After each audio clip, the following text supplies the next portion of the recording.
And I heard that Akademiks has been trying to get Charlamagne onto his platform for a while now. I heard that, you know, when he was asked to come join the Brilliant Idiots, he did it in a heartbeat.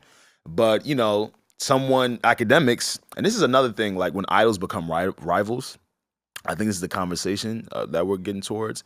Because, you know, when you start to work with someone that you've been looking up to, but you know that business is business, lines get blurred, yo. Because you don't know how now the person bigger than you looks at you. You don't know if how big your impact is being felt by said person, which could start certain emotions. I can't front. Yeah, it's like a tricky relationship for sure. For sure. So now if I've been trying to get you on my podcast and it's like pulling teeth, but then I see you on Loon's podcast. But granted, though, which makes sense because he did business. sign. Yeah, it's business is business. Yeah. Shout out to Doug. I think Drake, one of his more profound bars is "No friends in the industry." Like in any industry, especially in this industry, I cannot relate. Like, I'm friends with all my coworkers. Really? Yeah. How does that work for you? Armand, Jordan. Oh, actually though, all of my friends, like real life friends, they do not work in media. Like all my girls that you guys have met, none of them work in media. And then, the friends that I do have in the industry that I love, like that are really my best friends, like Armand, Jordan, we're friends in real life, and the industry had nothing to do with us coming together. That's real. That's different. Like from Armand, I knew him from like Jersey. Jordan, I knew him from Syracuse. We're not friends because we're all in media. We just happen to work. And it's also, different. I guess I don't have friends in the industry. Okay. How to think about it? How to break it down? Are we industry friends? We're low-key industry friends that became fam. Because the reason why we met was some industry shit. It was like potting shit. Right. But see, we're not real friends. But no, that's not true. But look how we deal with each other, right? We deal with each other on a more in-depth level, right? Because I'm going to be honest with you, if I was Akademiks and that was the case, I was trying to get Charlamagne up there, I would feel away. I would absolutely feel away. I would absolutely feel away because it would feel as if I've been looking up to you, looking for advice for so long. I call you my mentor every second I get. When people talk shit about you, I'm always bigging up your name. And it would feel to me, Akademiks has accomplished a lot. Say what you want about what he did with the war in Chirac. I didn't like that shit either. I'm not gonna lie. Yeah. Academics, he changed your perspective He did. on him. He definitely changed. And you remember. I remember. You know where I come from. Yeah. I will be the one to come up in here and be like, you know what? Y'all gotta stop hating. It took me a while to understand it, but I got it. Media is changing. Once you understand that media is changing, and he was one of the early ones to do that. Like, when Akademiks was breaking down the war in Chirac on YouTube, these were docuseries on YouTube about shit he really didn't know about, but a lot of people wanted to know about.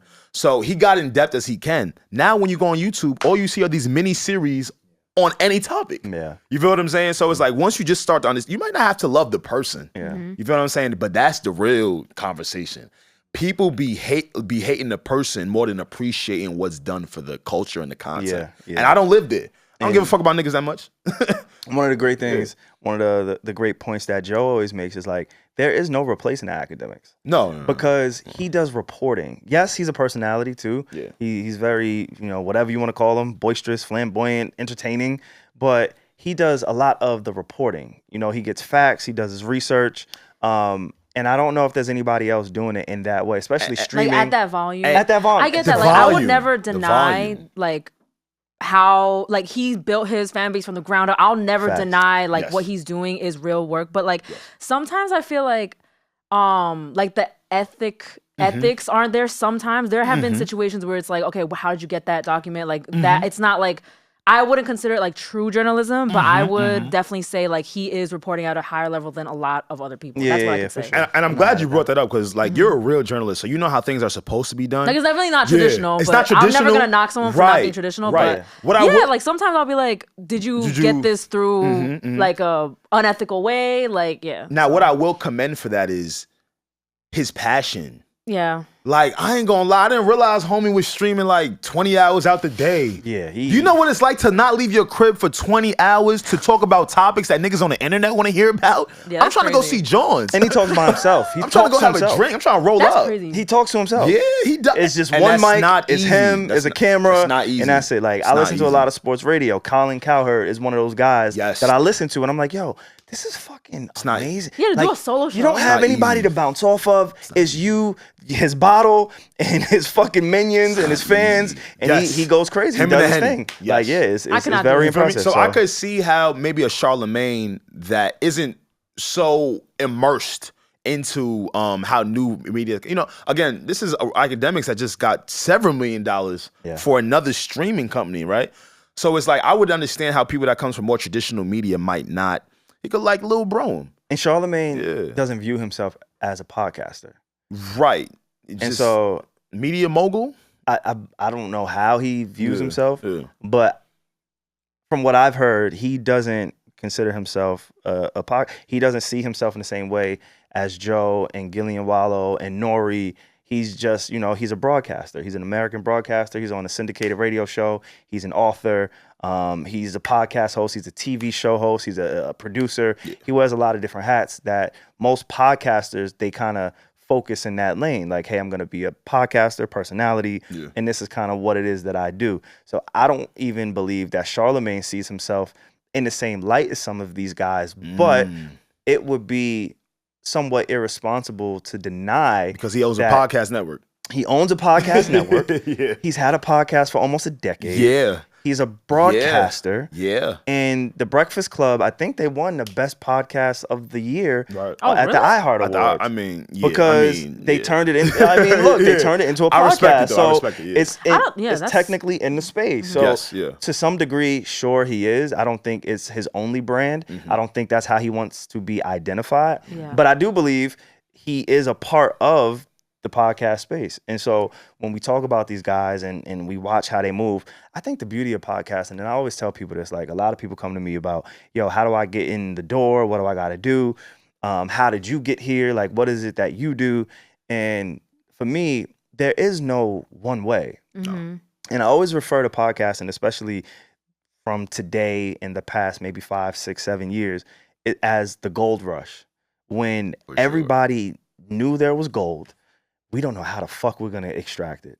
We don't know what we're going to do, what the resources are, how valuable it is. Like, we're still in those stages of trying to figure out podcasting. And so the way that Joe does it, the way that Akademiks does it, the way that Gillian Wallow does it, the way that all of these different entities do it, it doesn't have to be the same. There is no one way to slice it. And they're all very successful. You get what I'm saying? So I think it's just very interesting. I love the dynamic. Like you said, I enjoy the beef too. I too enjoy the beef. I do. Because it's like, finally, I get to see how you feel about something. Because that's another thing too, as a fan that knows that people are respectful when they record, you can hear when people are like, they don't really go as deep as they want to on certain topics. So when we get here, I'm be like, oh my God, that's how you feel about something, the real you. Like, there's ideal. I love that shit. Like, I would love to see Joe and Charlamagne kind of go at it. Me too. I would love them to settle it on air. I would I would love to see that. I would love to see Gilly and Joe. Me too. Go at it. Yeah, nah, because you can't, Joe. You can't keep. I'm just saying, like I would love, and it's not on some street shit. You know what I'm saying? We're not talking about niggas anything. Is old. We talking about niggas is you mean old, like really address it fully? Yeah, in broadcasting. Turn the mics on. Y'all niggas is not cool if y'all have kids. Y'all are not cool if y'all beat each other up. We want to see y'all chat. As a fan, like, as a listener, we know none of these niggas like each other.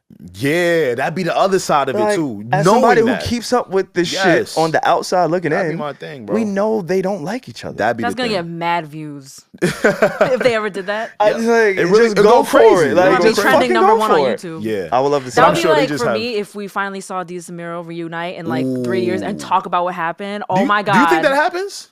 Do you see that happening? I want to see them beef too.